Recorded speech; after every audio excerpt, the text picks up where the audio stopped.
Assalamualaikum warahmatullahi wabarakatuh. Salam guru penggerak.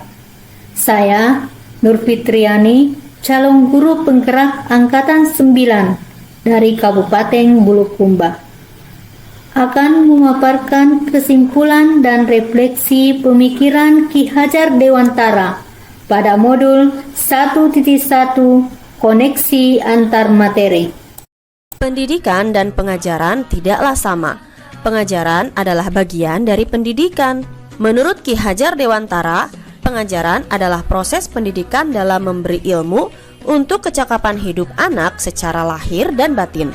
Sedangkan pendidikan pada hakikatnya adalah menuntun atau memberi tuntunan terhadap segala kekuatan kodrat yang dimiliki anak agar ia mencapai keselamatan dan kebahagiaan yang setinggi-tingginya, baik sebagai manusia maupun sebagai anggota masyarakat.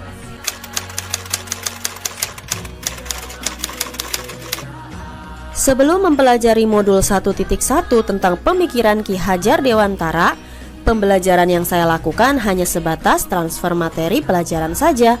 Saya menganggap ketuntasan dalam penyampaian materi lebih penting daripada memahami karakteristik murid. Biasanya, saya hanya melihat nilai murid hanya dari aspek kognitif saja. Selain itu, saya pun beranggapan bahwa murid hanya sebagai objek pembelajaran.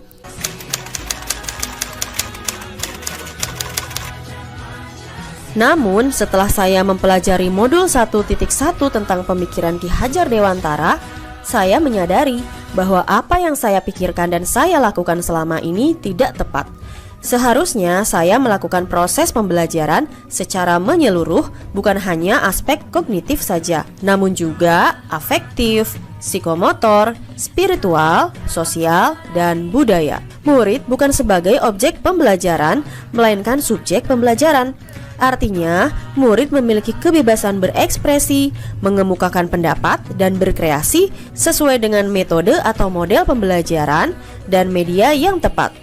Guru seharusnya sebagai fasilitator dalam proses pembelajaran. Guru pun harus ikhlas, penuh kesabaran dengan segala ketulusan hati, agar terwujud pembelajaran yang menyenangkan dan berpusat pada murid. Selain itu, saya harus mempelajari karakteristik murid, karena setiap anak dilahirkan unik, dengan kelebihan dan kekurangannya masing-masing. Saya harus menghargai setiap karakter murid, berikan kesempatan untuk mereka tumbuh sesuai dengan kodratnya.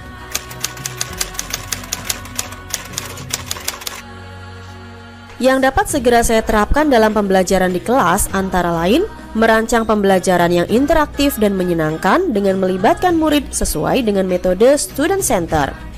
Berikutnya, saya akan menerapkan pembelajaran abad 21 yang sesuai dengan pemikiran Ki Hajar Dewantara, yaitu berpikir kritis, kreatif, komunikasi, dan kolaborasi dengan berpegang teguh pada konsep memerdekakan anak. Pembelajaran tidak lagi menuntut, tetapi menuntun, karena tugas guru adalah memberi tuntunan atau arahan yang baik kepada murid, berusaha menjadi teladan bagi murid baik dalam perkataan maupun perbuatan. Selanjutnya, saya harus mengenali karakter dan latar belakang murid dengan menjalin komunikasi yang baik.